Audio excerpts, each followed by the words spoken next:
I love the Bible verse that says, weeping may stay for the night, but rejoice comes in the morning. Psalms 35. We're going forward with our tear-stained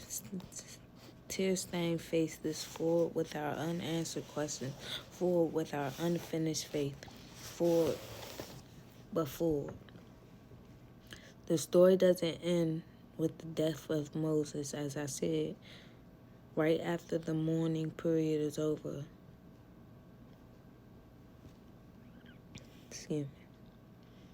now Joshua, son of Nun, was filled with the spirit of wisdom because Moses had laid his hands on him.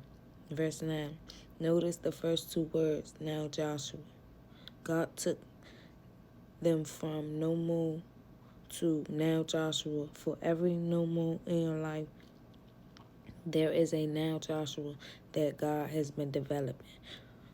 For every no more you have grieved over, God is saying, now move forward into the good gift I have for you. When you see no more Moses, God says, now there's a Joshua. When you see an ending, God is already making a new opening. Where you see no way, God says, now watch me make a way. Let me through. Make some space. Make some room. Maybe the devil has been telling you, you're finished, you're done, it's over. But God says you're not finished because he's not finished. And I think he wants you to change the last phrase a little.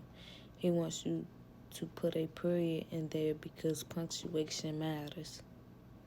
Instead of, it's over now, read it like this. It's over, period. Now, da da da da.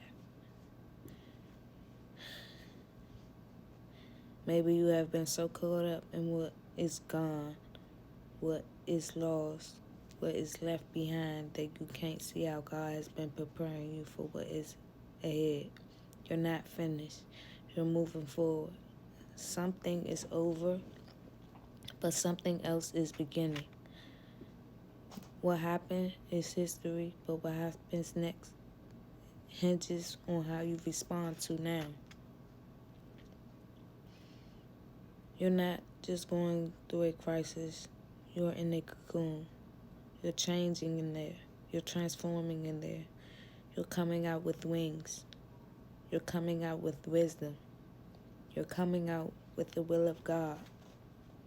Paul wrote, forgetting what is behind and straining toward what is ahead, I press on toward the goal to win the prize for which God has called me heavenward in Christ Jesus. Philippians 3:13-14. What do you need to leave behind so you move forward? What do you need to mourn for a season, then leave buried on a mountain? You don't dishonor the past by doing that. You aren't being disloyal to the life you're leaving behind. You might think you're being untrue to yourself or to someone else by moving forward, but you can do both. You can miss what you've lost and move into what's ahead. You can acknowledge what you've received. You can celebrate how you've accomplished. You can be grateful for what you brought to this point and choose to leave those things behind and move forward. Don't miss out on Joshua because you're stuck missing Moses. What is your now Joshua? What doors are opening? What people are coming into your life? What faith is stirring in your heart?